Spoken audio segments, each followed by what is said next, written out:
ఆ విధంగా కేసులు నడుస్తున్న సందర్భంలో ఎప్పుడైతే రాజశేఖర రెడ్డి గారు ముఖ్యమంత్రి అయినాక ఇది ఎందుకు చెప్తున్నా అంటే సీమాంధ్రులు ఏ విషయాన్నైనా ఏ విధంగా ఉపయోగించుకుంటున్నారంటే గమనించాలి. ఇక్కడ ఒక నేమ్స్ యూనివర్సిటీ ఒకటి వస్తుంది అని అన్నప్పుడు ఈ ప్రాంతంలో పెట్టాలని చెప్పి మేము అందరం అడిగితే మేము వీరినగర్లో 400 ఎకరాల గవర్నమెంట్ ల్యాండ్ ఉంది, దాంట్లో పెట్టమని చెప్పి మేము చెప్తే అక్కడ పెట్టకుండా ఈ భూమిని అక్వైర్ చేసి ఎప్పుడు 2007, 2005 6 దీన్ని అక్వైర్ చేసి ఆడ బిల్డింగ్ ఒక 100 కోట్లతో ఒక బిల్డింగ్ కూడా కన్స్ట్రక్షన్ చేయడం కానీ ఇంతవరకు దాన్ని ఏం చేయలేదు. అదే సందర్భంలో 2009 అనుకుంటాను అక్కడే CCMB అని ఇంకొక యూనిట్ కూడా రావడం జరిగింది. ఆ CCMB యూనిట్ ఏంటంటే అది మళ్ళా ఇక్కడెక్కడో దూరం ఉంటే అక్కడ స్థలం పనికిరాలన్నప్పుడు అప్పుడు నేనే ఒక రిప్రజెంటేషన్ ఇవ్వడం జరిగింది. మా పోతారం కానీ పోతారంలో 400 ఎకరాల దూరం కలిగే హౌసింగ్ బోర్డుకి అది ఇన్ఫోసిస్ ఇచ్చారు. అదైనా ఏం లేదు, ఎవరు బీబీనగర్లో 400 ఎకరాల భూమి ఉన్నది. అది కాకపోతే కొండమడుగులో కూడా భూమి ఉన్నది. ఇక్కడ ఎక్కడైనా పెట్టండి అని చెప్పి రిప్రజెంటేషన్ ఇస్తే అప్పుడు ఇక్కడ ఉండే CCMB డైరెక్టర్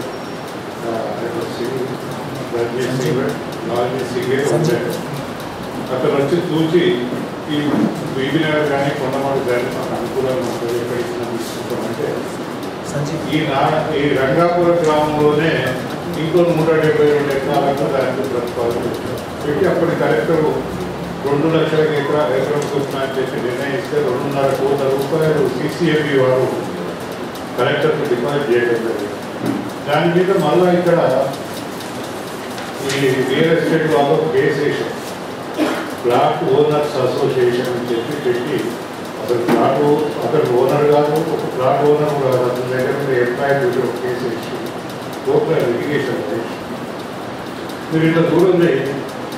ఇట్లా విచిత్రం ఏంటంటే ఒకవైపు అభివృద్ధిని నిరోధించడమే కాకుండా ఈ రెండింటి పేరుతోటి CCMB నీట్ సాఫ్ట్వేర్ వస్తుందనే పేరుతోటి వాళ్ళ ప్లాట్ ఓనర్స్ అందరికీ వాళ్ళు ప్లాట్ చేసి ఎప్పుడైతే మిలిటరీ వాళ్ళతో వీళ్ళతో వాళ్ళతో బయట వాళ్ళందరికీ అమ్మేసారో ఎప్పుడు అమ్మేశారు వాళ్ళు రిజిస్ట్రేషన్ చేసిన వాళ్ళందరికీ ఒక లెటర్ రాశారు. మీరు నెల మెయింటెనెన్స్ కట్టలేదు, మీ మెయింటెనెన్స్ కనుక కట్టకపోతే మీ ప్లాట్లు క్యాన్సిల్ అవుతాయి, మీరు ఎప్పుడే కడితే మీ ప్లాట్లు మీకే ఉంటాయి, లేకపోతే మీ ప్లాట్లు పోతాయి. ఇక్కడ దాంట్లో స్పెసిఫిక్ ఏంటంటే ఇక్కడ నేమ్స్ CCMB 2 యూనిట్స్ వస్తున్నాయి అని కూడా రాస్తే ఒక్కొక్క వ్యక్తి ₹1,00,000 చొప్పున వాటి మెయింటెనెన్స్ కింద కట్టారు.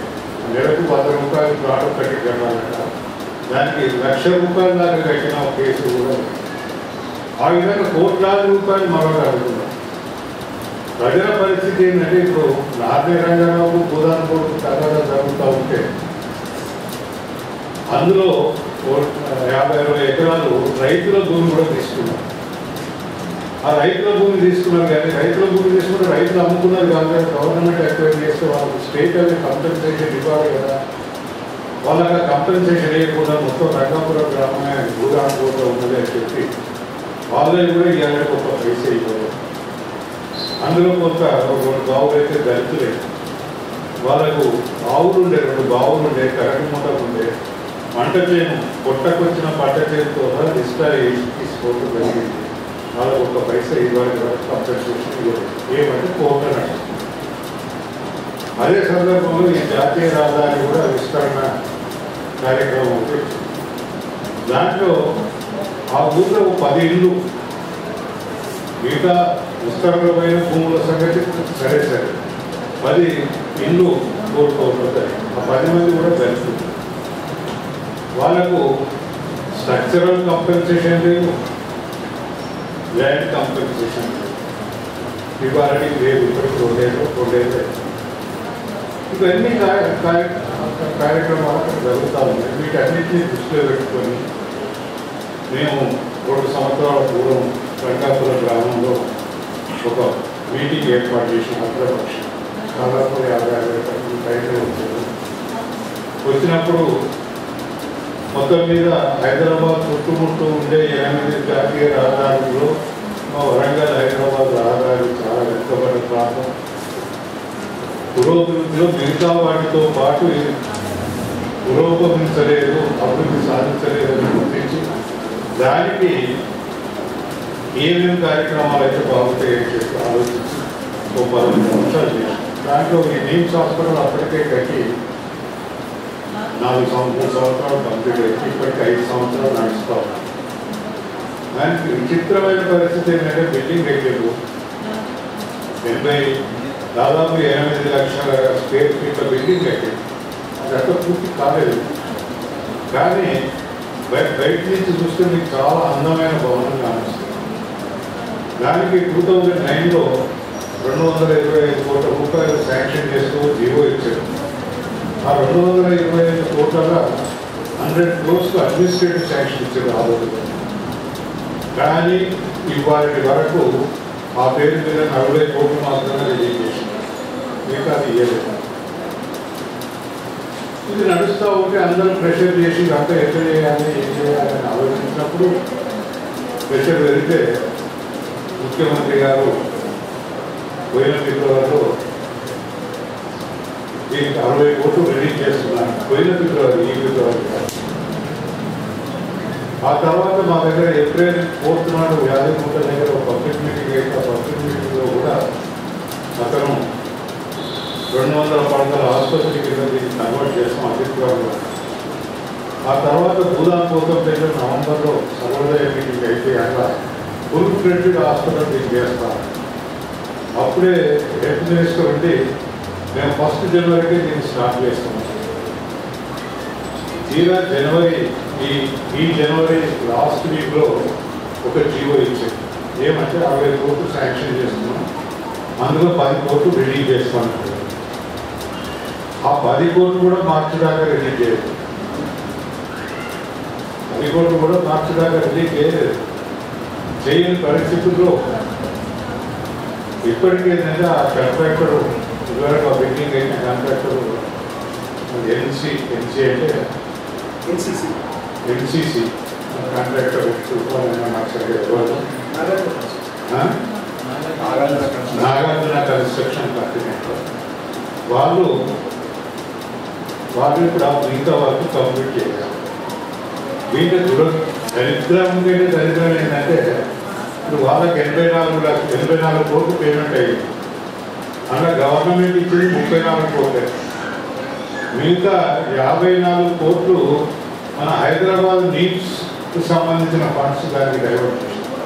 అంటే ఇప్పుడు ఆ నీడ్స్ను కొండవెప్పుడు కాదు, ఈ నీడ్స్ను కూడా పురోభివృద్ధి కాకుండా చేసే పరిస్థితి రాకుండా. తర్వాత వాళ్ళకి ఏమైతే ఇంకా 14 కోట్లు ఏమో వాళ్ళకి పేమెంట్ చేసేది, కానీ ఆ పాత బకాయాన్ని ఇస్తే మిగతా పని చేస్తామని వాళ్ళకి. అది ఎదురుగా CCMD అయితే 1200 కోట్ల ప్రాజెక్టు, అది 11 ప్రణాళిక సంఘం, ఫైనాన్స్ కమిషన్ క్లియరెన్స్ ఇచ్చినది. దాన్ని అంతర్జాతీయంగా రీసెర్చ్ సెంటర్ పెట్టాలని వాళ్ళు చేస్తే అది భూమి వాళ్ళకి హ్యాండ్ ఓవర్ చేయడంలో ఈ ప్రభుత్వం ఎన్నిసార్లు విజ్ఞప్తి చేసినా, ఎంతమందిని కలిసినా నిర్లక్ష్యం చేసే పరిస్థితి తప్ప చేస్తారు. ఆ మధ్యకాలంలో మా దగ్గర ఉండే పిల్లలంతా కలిసి, ఆల్ పార్టీ యువకులంతా కలిసి దాదాపు తహసీల్దార్ మీద, రెవెన్యూ వాళ్ళ మీద గెరాలు చేసుడే కాదు, వాళ్ళకు ఫిజికల్ అసోసియేషన్ చేస్తామని దాకా పోయి అందులో ఆ 172 ఎకరాలలో 42 ఎకరాలు 32 ఎకరాలు గవర్నమెంట్ ల్యాండ్ ఉన్నది. ఆ ల్యాండ్ మాత్రం వాళ్ళకి పొజిషన్ ఇవ్వకపోతే మిగతా దానికి కలెక్టర్ గారు ఏం చేశారంటే, అప్పటి కలెక్టర్ ఏమో 2 లక్షలు వేద్దామంటే ఇప్పటి కలెక్టర్ ఏమో 7 లక్షల చొప్పున ఎదుగుతారు కంపెన్సేషన్ కావాలి. అంటే ఇప్పుడు వాళ్ళు 8 కోట్లు కావాలి. అదే దురదృష్టం. కానీ మన తెలంగాణ ప్రాంతం అనేవారికి ఎవరెవరో అర్థం వస్తాం.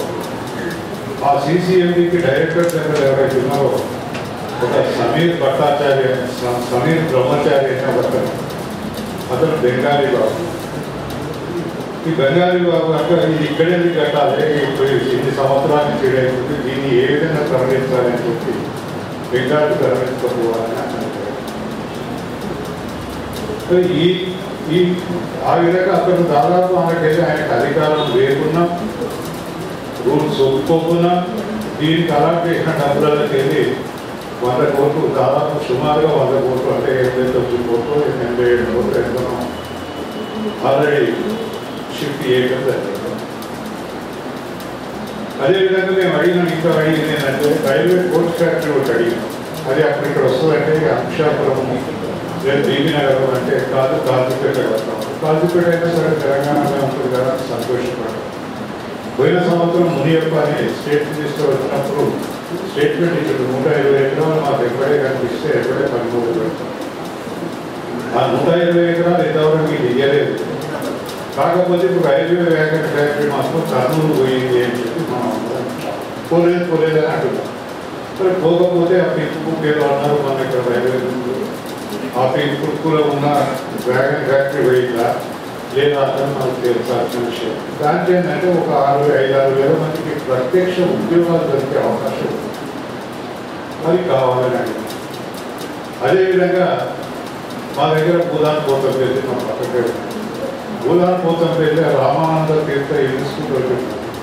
ఆ రామానంద తీర్థ యూనివర్సిటీ అని పెట్టేటప్పుడు పివి నరసింహరావు గారు ఏంటంటే గ్రామీణ చేతి వృత్తులను పరిరక్షించడానికి ఒక ట్రైనింగ్ ఇన్స్టిట్యూట్ కావాలి. సాంప్రదాయకంగా వచ్చే కార్పెట్లు కానీ డ్రాప్స్మెన్ కానీ ఇవన్నీ అవుట్డేటెడ్ అయ్యి ఇప్పుడు అన్నీ కూడా ఏంటంటే యాంత్రీకరణ వచ్చింది. ఆ యాంత్రీకరణలో ఒక యూనివర్సిటీ ఏర్పాటు చేస్తే బాగుంటుందని అన్ని స్టేట్లలో ఒక్కొక్క యూనివర్సిటీ పెట్టి ఇక్కడ ఆయన రామానంద తీర్థ పేరు మీద యూనివర్సిటీ పెట్టి మొట్టమొదటిసారి దానికి వాళ్ళ గోపాలకృష్ణ గారిని చేయమని వేయడం జరిగింది. ఆ విధంగా ఇప్పుడు అక్కడ బిల్డింగ్స్ ఇవన్నీ కట్టిన దాదాపు 80 ఎకరాల స్థానం ఉన్నారు. దాన్ని ఇప్పుడు ఏంటంటే ఇప్పుడు 2 సంవత్సరాల నుంచి దానికి డైరెక్టర్ లేకుండా దాన్ని ఇప్పుడు employment generation and marketing management అని వరల్డ్ బ్యాంక్ నుంచి ఏదో స్కీమ్ వచ్చిందంటే దానికి చెప్పాలి. అది ఏడాది ఉంటుందో 2 ఏళ్ళు ఉంటుందో తెలియదు. 2 ఏళ్ళ తర్వాత ఏంటంటే నమ్మే చేసేవాళ్ళం ప్రైవేట్